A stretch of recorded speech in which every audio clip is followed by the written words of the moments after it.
Welcome, everybody. I keep wanting to say good morning, but of course, for our UK attendees, that's irrelevant. So welcome. A few things I wanted to mention, a couple of housekeeping things before we get into this. First of all, I should introduce myself. I'm Ed Coburn. There's some people who I haven't met before. I'm the CEO of Cabot Wealth Network, which is outside of Boston, Massachusetts. And I'm also one of the co-chairs of Renewed. And we are still very much in a growth mode at Renewed. And so, you know, anything you can and want to do to spread the word to colleagues, obviously the membership is free, the programming is free, and so it's not a big heavy lift to ask people to let people know about it if they find it useful. We have a goal of getting to 1,000 members by the end of June. We were well over. We hit 500 by the end of December, which was a goal, and we're now significantly above that. But it's getting harder and harder as we're not making enough new friends, each of us individually, to get there every day. So we're going to need to spread the word more aggressively. So anyway, feel free to let people know. And I also wanted to mention, you may have possibly seen this, just to keep in the back of your head, we, in addition to the regular programming that we have each month, we have, which is typically 6 or 7 or 8 webinars. Some are regular recurring like this one, and some are sort of one-offs. But in September, we are going to have our first annual conference. It'll be 3 days of programming. I know David Foster, who's on this call, is part of that committee. And the dates are the September 14th, 15th, and 16th. Just to keep that in mind, you'll be getting communications about that. But if you have ideas, feel free to reach out to me or to David or anybody, or just share them on the general Slack channel or whatever. If you've got ideas for speakers or topics you really want to hear or whatever, I just wanted to encourage people to do that. So this is it's a roundtable. We're open to talk about anything. One topic I wanted to throw out there as a possible topic for discussion. I know some of you were on the call on Tuesday, the webinar about pricing strategy from the two gentlemen from Subscribe, and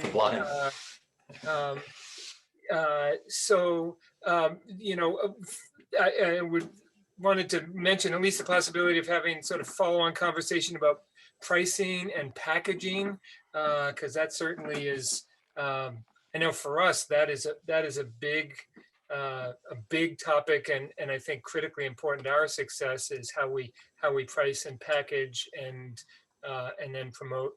Boy, I'm starting to sound like a B school class, getting the four P's of marketing and all of that. So I'm happy to start there, but if anybody has anything pressing, any pressing problem you'd like to get help with, or something that you've just done that worked really well, something that you just did that fell flat on its face, and you want to warn us off of, so I'm happy to, feel free to raise hands. Yeah, David, go ahead. Or if anyone else wants to jump in, go ahead. But we're in the process, a project I talked to you about, Ed, which is now delayed 60 days. We're not going to hit our deadline, but we're going out with our first sort of monthly billing, auto renew, $49 a month, first month free kind of pricing product to a much more mass market, sort of the business owner market, subset of that. And given the group that's on the call this morning, I just wondered about your expertise on best practices, to keep the churn rate low and to convert as many people to paid, and you know, sort of what's going on, because that obviously our model's always been annual site license subscriptions. So this is you know, it's a new area. So I look forward to reporting all the mistakes we made in a couple months. But Well, I think that sounds, I think it's very exciting. So this is sort of, it's a little more of a consumer product, really. I mean, you're sort of selling to the individual owner as a, you know, almost as a consumer, or certainly as a professional, not as this isn't for the business, this is for the owner. yes. So yeah, interesting. And they will, so it's a credit card, they will automatically renew. The one thing I'd say based on our experience is to think about testing a $1 offer for the first month versus a free offer for the first month. Yeah. Wow. And you know, two things I think, you know, one is, you know, it may shake out a little bit of the quality, you know, some of the lower quality respondents, but also it removes the cognitive dissonance about it's a free trial, but I've got to put in a credit card, that I think is a barrier for some people. So, but saying the free trial is also enormously powerful. So Yeah. for us, we really don't do free trials anymore. We really do paid trials. We do things like 30 days for $1, 12 weeks for $12, 90 days for $90. Those are our free, what our free trials have morphed into. But free trial is still enormously powerful. So I can't say that our experience is going to work, but I would encourage you to at least keep that in mind for testing. Okay. Great. Very, very exciting. And 60-day delay doesn't seem, for a big product launch like that, doesn't seem like a big deal, although I'm sure it's frustrating when you just want to get it out there and start seeing what happens. Anybody else have any other thoughts on you know, auto renew and recurring billing kinds of best practices? Are people, you can do a show of hands here, and those of you off camera, you're out of luck. You can either use the reactions button, which so actually you could do it that way, or you could put your camera back on. But people doing automatic auto renewing recurring billing on credit cards. Anna had her hand up. So yeah. Oh, hi Lee. I see Lee's in our industry. So yeah, that in the investing, in the consumer investing newsletter field, that's kind of you know, like oxygen.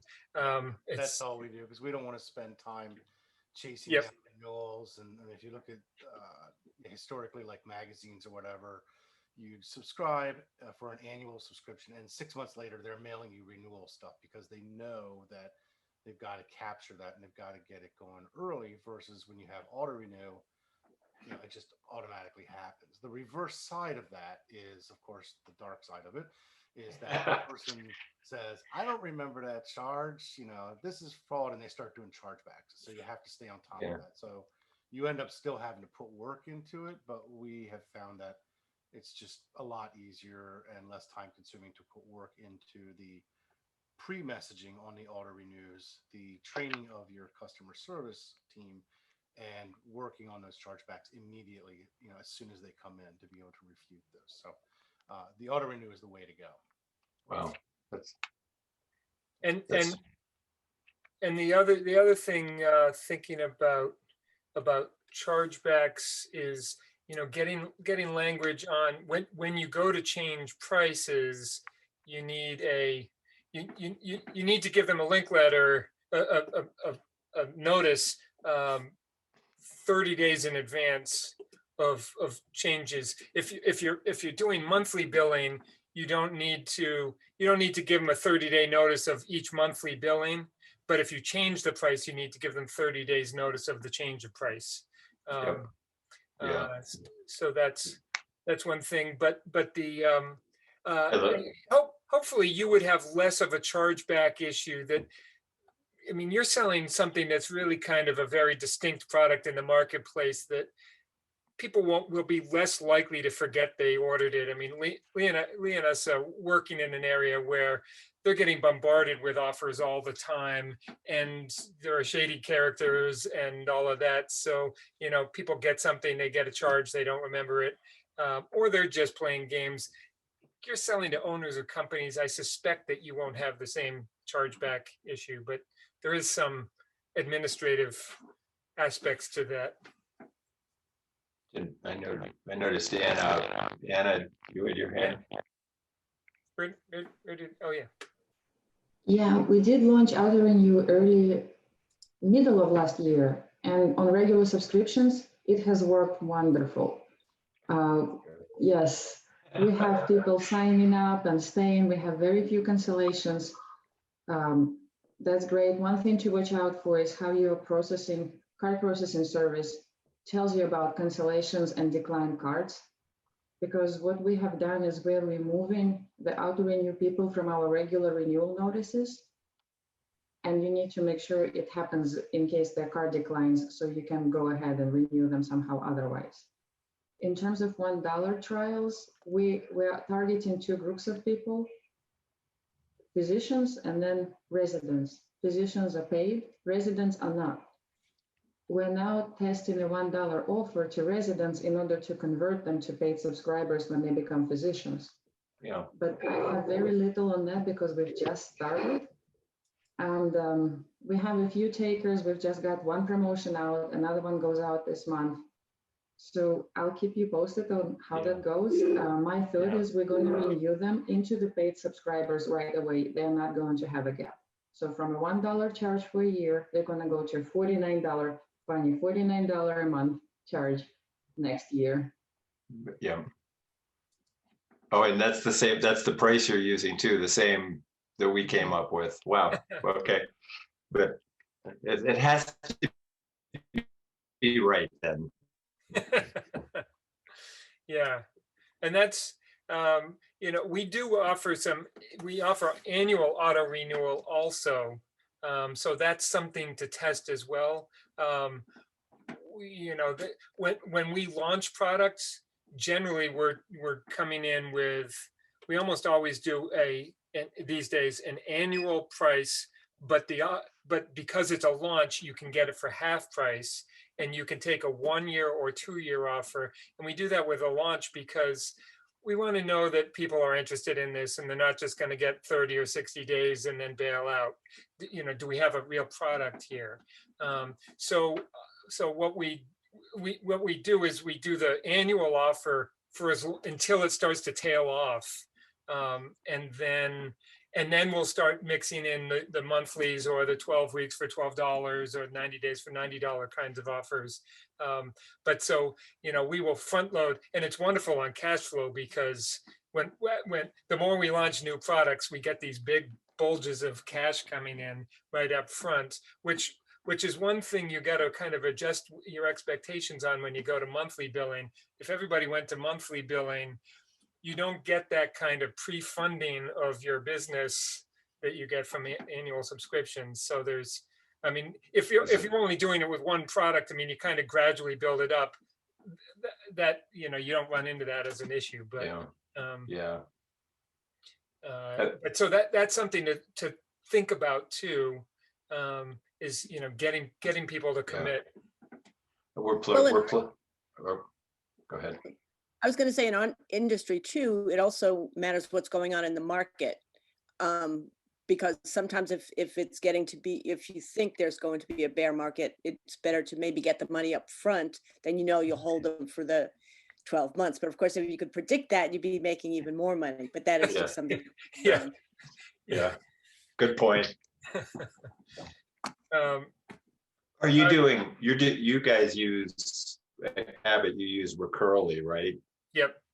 Which is interesting because we, after talking to you, we went through all the sales presentations with Recurly, and they're very, I think as Lee mentioned, like they barely even use the word renewal. They talk about conversion and churn Yes. problems, which is obviously very different from the B2B fulfillment world, you know, that I come out of with like multi-pub. I don't think I've ever heard anyone at multi-pub use the word churn, but they're aware of the credit card problems and things like that. So it's definitely a different world. It And is. I do wonder about the monthly billing too with some of our large site licenses. You know, if that could be used as part of a marketing mix where you've got, say, a $50,000 a year contract with in our case, with a investment firm, or accounting firm or whatever. You know, it's kind of a different model, but it might fit in there too. Yep. It could possibly. Lee, do you know who you use to process your recurring billing? Yeah, we use our customer relationship software, CRM software. It's called Infusionsoft. Oh yeah. And Well, connects directly to Authorize. gotcha. I have mixed feelings about Infusionsoft. Most of their clients, it's they're very much, I think, moving in the direction that they want to be the next Salesforce, and so it doesn't have necessarily a lot of the things that a publisher would want, particularly on the reporting side, but it does offer a lot of just good customer management through their tagging, through their action sets, and just automation, billing automation. In fact, ours is, I mean, we've only had it in place for 4 years, and it is very complex. And every time somebody brings up, oh, we should switch to something else, everyone just cringes. Yeah. We just cringe, like, this thing is so complex now. But that's how we handle all of our recurring billing. It just sends it right up to Authorize, and then they handle it from there. David, one thing to consider with your monthlies is that it is the upside of the monthly, obviously, is that you can position it, as a lower cost in front of your subscribers, but also you're charging that card every month. And so you're getting fresh feedback every month. You don't have to wait a year to find out, oh, that person's card is no longer valid or whatever. Even if you use something like Account Updater, it doesn't capture all of them. So you kind of have to deal with your payment failures. And we actually have a whole routine in place for that we launched about 4 or 5 months ago, and it's actually taken off pretty well. But with the monthly, you do get that. The flip side of that, of course, is that, and Ed, I don't know if this has been your experience, but my experience over the years is that your monthlies tend to have a longer term, a lower retention rate, a lower tenure with you, basically. Yeah. That seems to be fairly common. I don't know if it's just a less of a commitment, or it's easier to just, hey, I'm done this month, versus I'll stick it out for the rest of the year. And obviously there's fewer opportunities to reach out to that person for other things. So one thing you might want to consider later on, and we've been testing this with one of our higher price products. Well, it's a $1,000 a year product. It's a back end options, right? And so one of the offers that we go out with is that one. And as a downsell, if the person says no, we're like, well, hang on a second. Would you like to try this on a monthly basis? And obviously it's a little more expensive because it's just like packaging. The smaller the packaging, the higher the unit price. And so we can still capture a certain number of those potentially lost sales. But then we go back to them a month or two later after they have experienced the product and say, hey, would you actually like to get this on the monthly and save whatever it comes out to $200 or something, and then just plus up another $800? And then we haven't, because Infusionsoft is good on this, we have an action set that, if a person clicks the button and says, yeah, I'll pay that extra $800, it charges them the $800 because we already have the card on file. And then it converts them to an annual subscription. So that way we get more of that money, close to upfront, as Ed, you're talking about. And additionally, we get somebody that's on for a year, which is just a longer term customer for us. Yeah. So something to consider. Could I ask a question for you guys who've done this, and then I know it's not relevant to everyone on the call, so I don't want to dominate. But did you, in anticipation of going to this model in a mix with annual subscriptions and everything else, did you change the structure of your marketing staff or customer, the customer service, as I assume this model generates a kind of a different kind of incoming and outgoing customer service requirement. Any just quick answers on that, and then Yeah, no, and this has been hugely helpful. Thank you. nothing real, no change for us. And it's different, but it's comparable. But slightly different, and slightly different language too. I mean, we are much more about recurring charges than about renewals. And so your comment earlier about churn, get used to it. I mean, for us, it's our whole business. So we've just kind of switched over. And I will say on this, let's continue the conversation on Slack, and we can even consider calls. But I want to be mindful of, as you know, to David, maybe this may not be of interest to everybody, but I hope it wasn't a total tune out. I think this is, we're going to see recurring billing, whether it's annual or monthly or quarterly. That's going to continue to make inroads into businesses. I think, the world it's just getting easier to process things. And also, as annual prices go up, one thing, if you can go to monthly billing, I've been in organizations where a $49 monthly charge on my procurement card was automatically processed. It was the cheapest way for the organization to pay for anything, but the $500 charge was over the limit, and now I had to fill out paperwork for that, and it goes a different channel through accounting.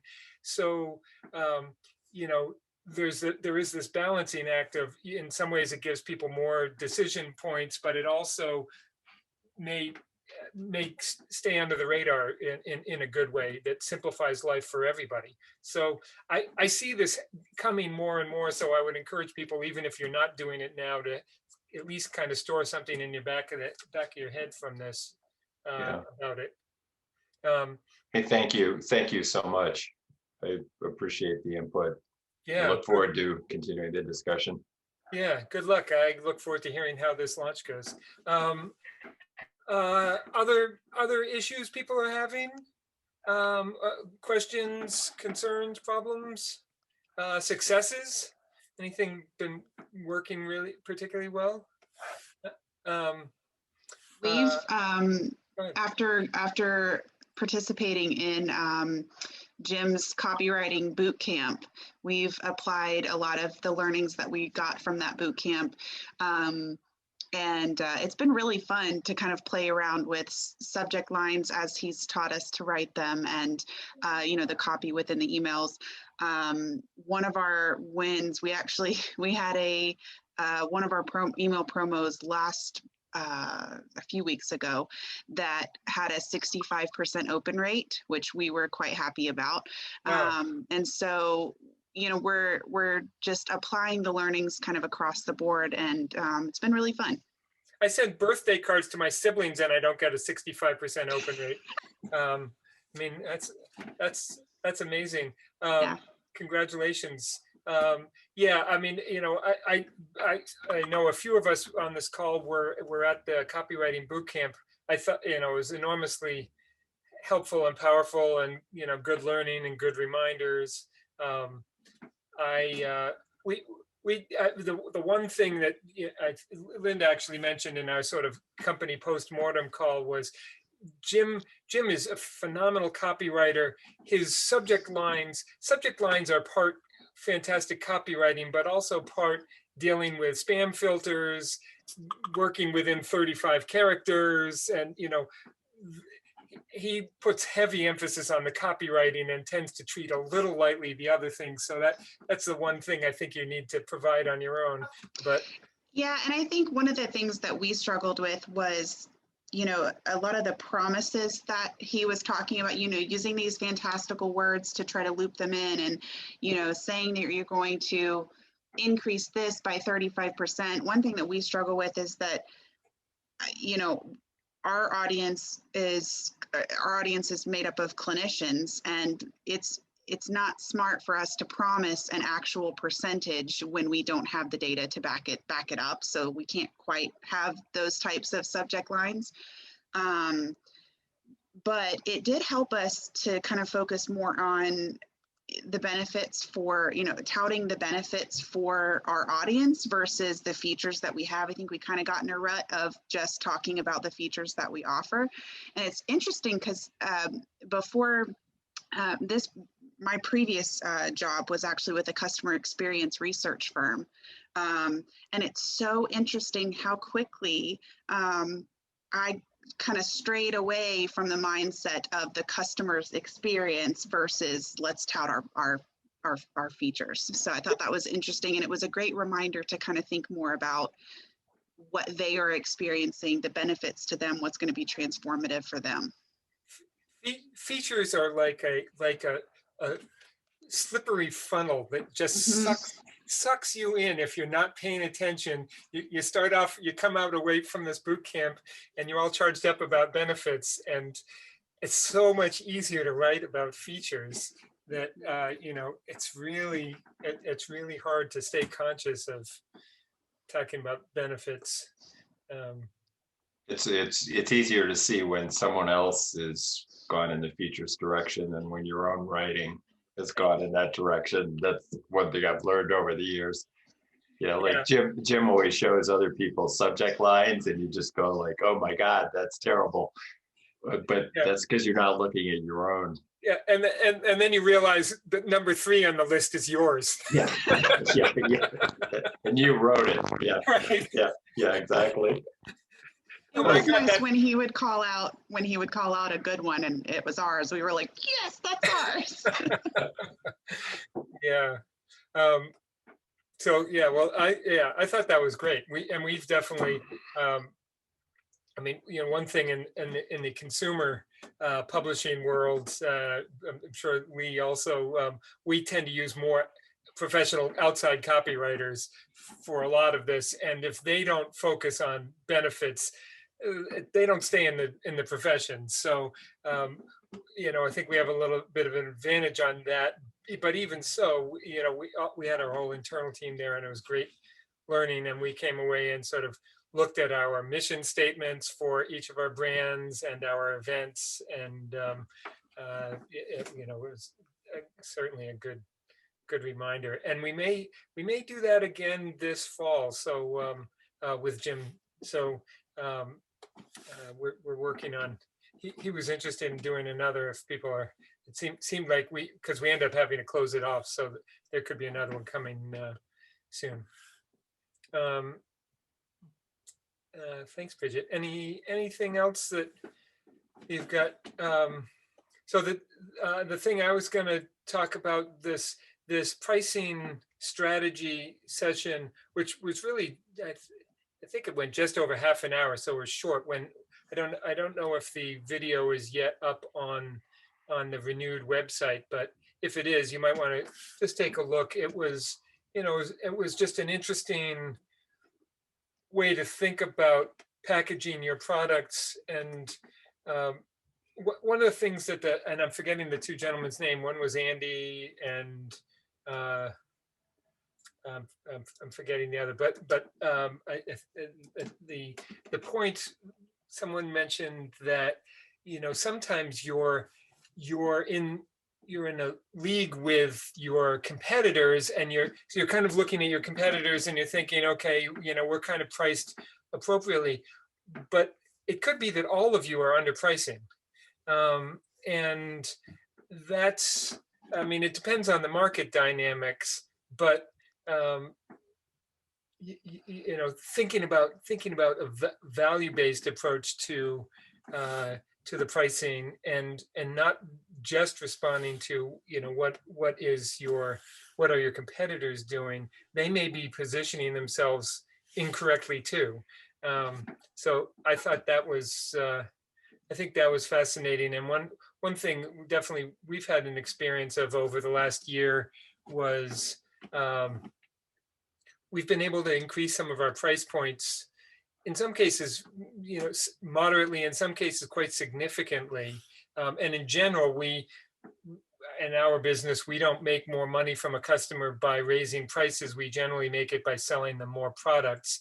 But even so, we still found some products where we were underpriced and we could increase it significantly. We also found one where we came in at a price we thought was good and it wasn't, and we've reduced it and had better success. So that can go both ways. Yeah. Have people made are people making pricing adjustments, you know, as we get into month 12 of COVID, you know, Yeah. that kind of thing. The pricing panel was definitely a session. It was an advertisement for like doubling your price, you know, which I'm pretty sure we're not going to do at BVR. But Right. Yeah. we've been staying pretty steady, obviously, and careful, and not trying to upset, you know, not trying to look greedy during a time when everyone's suffering a little bit. I wasn't on that. I didn't see that presentation actually, but I know Andy and Steve quite well. And was their focus more on the high value subscriptions though? It wasn't on the, you know, where yeah. So I think the biggest difference there is like when you're doing this lower value stuff and the more B2C style stuff, you know, consumers are quite price sensitive. Whereas, you know, I think what Andy and Steve were talking about, I don't know how many people on this call kind of do those high value data rich subscriptions, and there I think it is, you know, they're absolutely right. I think I've heard them talk about it for years, the fact that the value-based approach to pricing is so important, because if you think about what that data's worth, you know, how much money those companies who are using that data can make off one deal. You know, they make millions of one deal using that data. So actually putting it up from $10,000 to $20,000 isn't a lot if you think about, you know, what the ROI is. And I think, you know, it'd be interesting to hear, I guess, other, you know, some people on this call have had one of those high value subs where the pricing has been increased quite quickly. And they've maintained, you know, grown revenue, dropped number of customers slightly, but grown revenue. Yeah, well, and although we are a consumer publisher, we do have a product that we launched a year ago at $10,000, that we renewed everybody at $15,000 this year, and new people were taking it at $17,500, and that could end up being $20,000. So, and it's entirely based on it, you know, not unlike the example you were just giving, Helen, that the information in this service will, you know, if you're investing at this level, you pay for this after 2 trades, and then you know, the rest is all bonus for you. So it's very much a value proposition that we're making, and we increased the price 50%, and out of 30 people in that cohort, we kept 27 of them, Linda, or 28 of them? Okay, you're muted. It looked like you said 27. So you know, that's with a 50% increase after a year. Right. So, just to underscore your point. Because that's very lucrative, that space, very lucrative. I know that Andy and Steve, you know, the business they were in before they started Subscribe, you know, they were literally going in and selling subscriptions at like $100,000 a year, but you know, they were packed full of value. You know, that was for, you know, 2,000 users in an organization, and you know, some consultancy added in, and some you know, attendance of events and all sorts of things. You know, that's the kind of membership model. But right. I think it is very interesting when you get into that data, that you know, that data, those data rich kind of workflow tool type subscriptions, where the renewal rates are also very high. Yes. You don't really struggle to renew those people because they're paying so much, they use the subscription, and right. They get really kind of embedded, and then it, you know, it's easier to renew. But it's a very different model, and that's actually, I think, interestingly, in the UK renewed group, more of the members of the UK Renew group, you know, where we do like the, you know, those UK roundtables every couple of months, and a lot of UK based people come and obviously, you know, this is the main group and join these webinars, and most of them are actually in that high value Right. subscription space.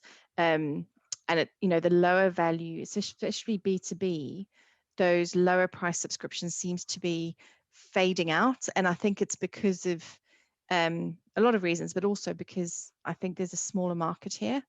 Whereas, you know, where you have like the large markets that you have, it's worth doing, and you can make it work and you can make it profitable. Whereas the smaller markets, more niche markets, but you know, they're finding that the higher value stuff is more lucrative Yeah. and more viable. Yeah. And I know Robin and Victoria have spoken to this group largely about their experience transitioning from selling subscriptions to selling Yes. those big corporate memberships, which is Thank you. certainly interesting. I do Sorry. think in the US, the market can support, you can kind of support both, which is good and bad. I mean, I do think it's challenging to you know, sometimes it's challenging to try to do both. But any other thoughts on pricing or packaging? I guess I'll mention one example that we've got, and it's too early to tell, but it's based on previous experience, so we expect it to go well. We have a new brand that we're creating, that we created about a year ago, and we rebranded one of our existing products into this new brand, and built two more products that sort of spun off of it, and that we just launched earlier this week. And so you can buy either of those individual products, any of those three individually, or at the same time we launched this thing we call the Platinum Club, where you get all three. So the original product was 197. The two new products we launched were 297 and 397 a year. And then for 497, you can get all three of them. Which of course, you know, we certainly anticipate that most respondents will, like in the 70% kind of 80% kind of range, will get the $497 product. Too early to tell, but that's thinking about sort of the packaging. We definitely follow that kind of path frequently, is how can we bundle and make it such a bargain that you'd have to be an idiot not to buy the highest price point with us. I guess that's also like the membership model as well, isn't it? You know, a lot of talk I hear is around now turning subscriptions models, you know, subscriptions products into proper kind of memberships and clubs, and also wrapping memberships around events. So where it's an events business, they are creating kind of a new product, which is all the events bundled together as a membership. You know, we don't do it ourselves because we're more on the kind of outside looking in, but I'd be interested to hear if there's any case studies of people who've done that and how they've done it and how they've priced it and how successful it's been. It's very early stages here. A lot of people are doing it without it knowing if it's going to work, because they kind of doing it out of, you know, desperation. A lot of that kind of stuff that's just happening without being tested, without proper research, is just like being thrown out there because of COVID. And you know, I'm interested to know how these, you know, what's going to work and then what's not going to work so well. Our business actually, oh, sorry. No, go ahead. I was just going to say our business is looking at that, Helen. So we're high value, not as high value you mentioned there, sort of 15, 20K, more like the sort of 5K mark a year. But we are looking at rolling into a sort of membership event model. We're still at the very early stages. We're trying to do sort of customer research and things at the moment. Are you an environment analyst? Yeah, yes, Rebecca. I am, Sorry, yeah. I was trying to place the name. Yeah. Okay. Yeah. Yeah. So Yeah, so we run sort of 10 events a year. We run a series of webinars as well, conferences, and we are looking at, for a particular market, turning that subscription model into, well, incorporating those events into the subscription model. So at renewal, charging them more, and saying, well, normally you know, totaling up that company's revenue spend with events. So if it's a few £1,000s, and then saying, well, actually, instead of paying those individual event tickets, you then add it onto your annual subscription fee. But you can, instead of attending 3 events, you can attend all of our events. Yeah. Yep. But yeah, like I said, we haven't tested it. We're wanting to kind of do a lot of research calls and things to understand whether they would be willing to pay that, even though they've paid 3,000 in a year. But it's like they've paid in August, September, and November rather than one lump sum, like on renewal. So it's just kind of gauging what their feedback would be. Yeah, David. Yeah, you guys, environment analyst, I feel like you've done more of it than, you're closer to that than most of us are. But I wanted to say, just in our own industry, there's that model, Helen, there's outsell, Yeah. which, they're at an $18,000 US membership. It includes a meeting, a small group, like 10-person, twice a year meeting, their annual conference. And then I think the glue they use to hold it all together is research, access to the research. And they don't make, they make the annual conference available for like, I think it's like $3,000 US. So it's a high price conference. But the other components they don't make available unless you pay the 18,000 US membership fee. And that's a machine. I think they have 400 or 500 members, something like that. It's a good hefty number. Wow. There's so many different. That's a good model anyway. Yeah, I'll have another look at that. Actually, I haven't looked at them for a couple of years, but there's so many variations. There's so many different ways to do it, and a lot of different ways that work. I think it really does depend on the market, the industry, the product, the value. There's no like real formula, I don't think. Yeah, I think that's a really good point, Helen. I would take all of this conversation as inspirational, not as directive, because your results may vary. Will certainly vary. It's just there are so many different factors, but I do find sort of like the outsell model. We have several sort of what I call bundled products, but they're really this model. And generally with all of them, we have some elements. I mean, so there are some elements that we sell separately, and so you can build up sort of the price points. And then we have some elements that are unique to that you can only get if you join the high-end product. So like that Platinum Club I was mentioning, the 2 analysts with that have a monthly call with members. But you only get that if you get the club. If you get the constituent pieces only, you don't get that.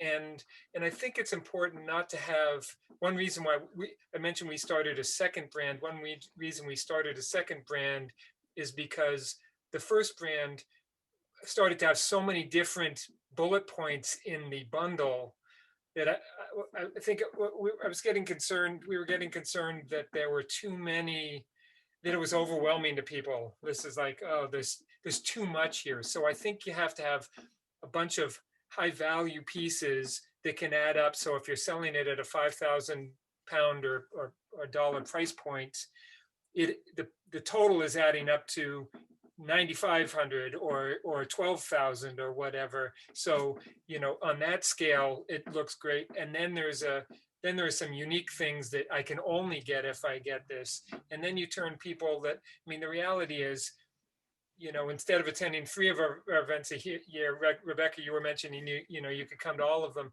The reality is they still only attend 3 a year, but they value the idea of that I could attend any of them for free because they've already paid for it. And so there is that. I find it really fascinating, and have read a lot on behavioral economics, all of these books like Freakonomics and Dan Ariely on his sort of contrast pricing experiments, and all of those kinds of books are really fascinating and really inform this kind of product packaging and pricing discussion, I think.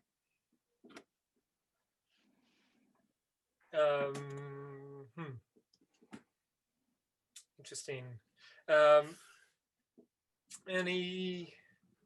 Anything more on this the concept of packaging or pricing, bundling, things like that? We have found we generally price our bundles so that if they're buying 1 or 2 things and then they get tempted by a 3rd thing, it becomes cheaper for them. It very quickly makes sense for them to go up. And so, we have one low price bundle that's $3,000, that's mostly made up of products that are under $500. But so if you get a few of those, very quickly people upsell themselves to spending $3,000 with us. And then we have a $5,000 product. I take that back. It's 4,000. It's about to become 5,000. But it becomes really easy for people to realize, oh, I should just go to the 4,000, spend $4,000 a year, because then I don't have to decide if I want this, or this. I get it all, and I can decide later. So that's been. So do you know?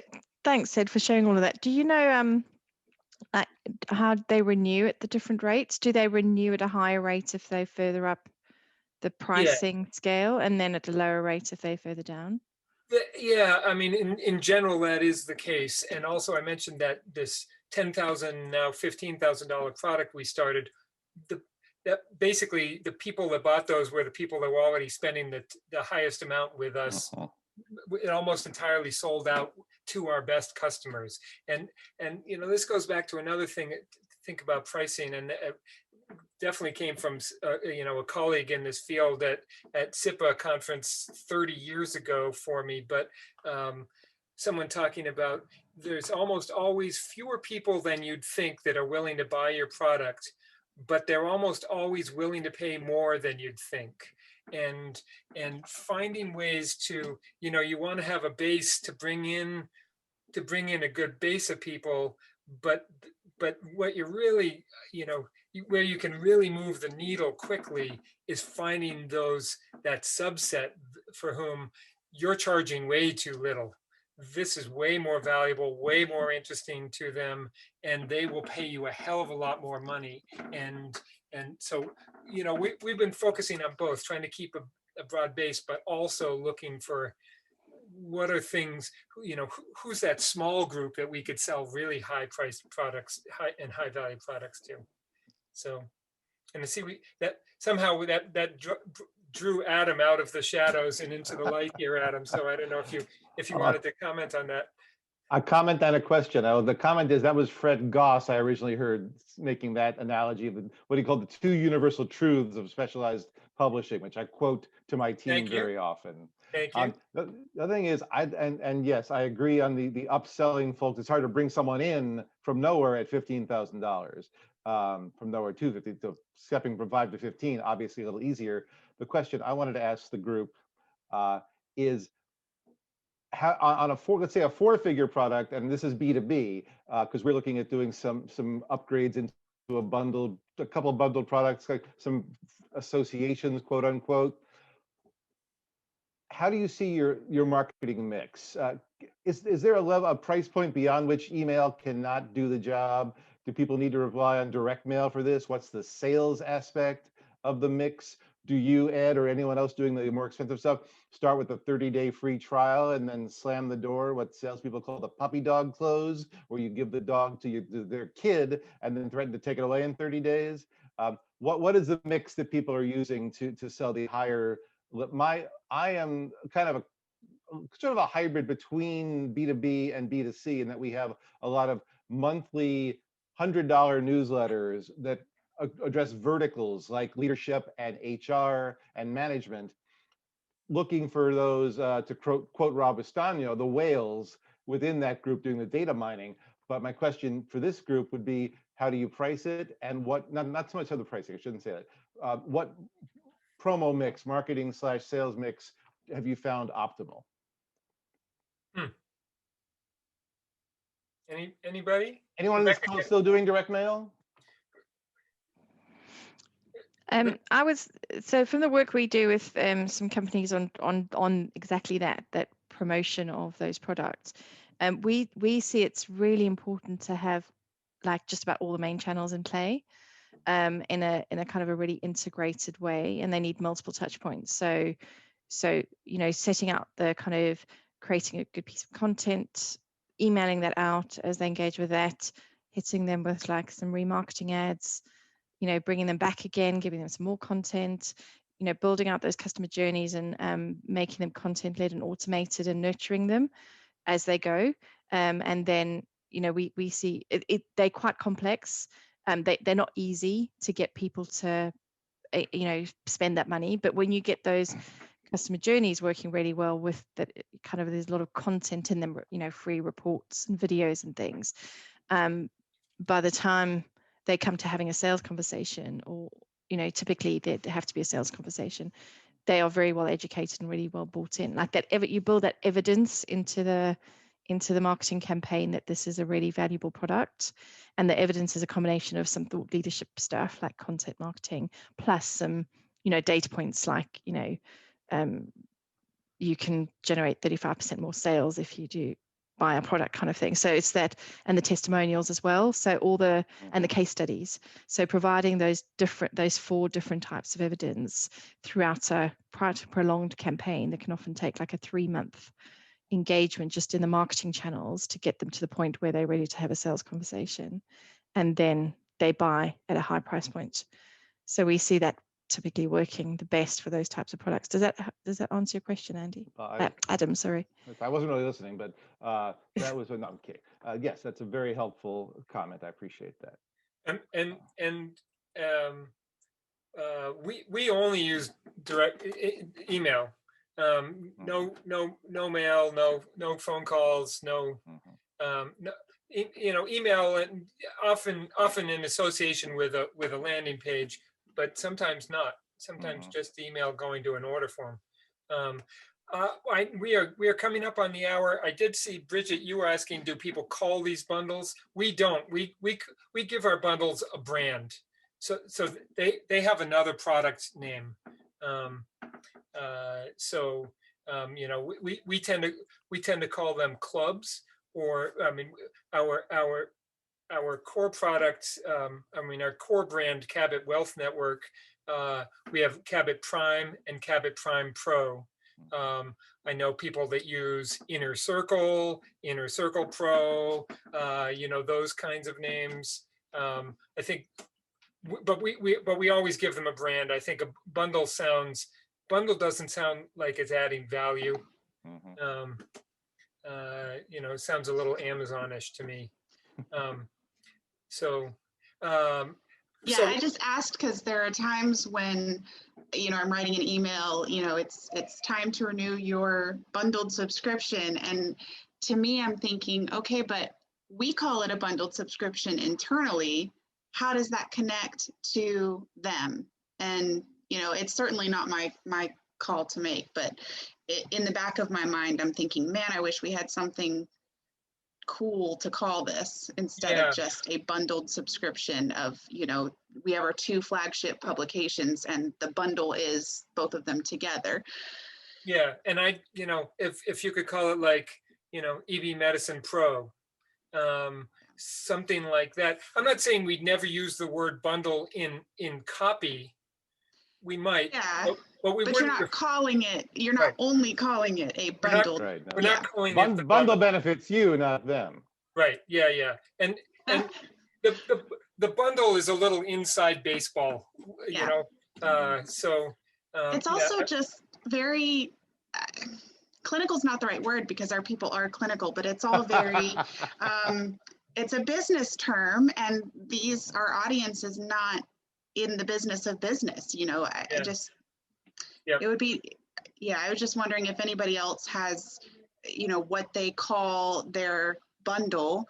And, you know, if you were calling it a bundle and then changed the name to something different, did you see any changes in behavior?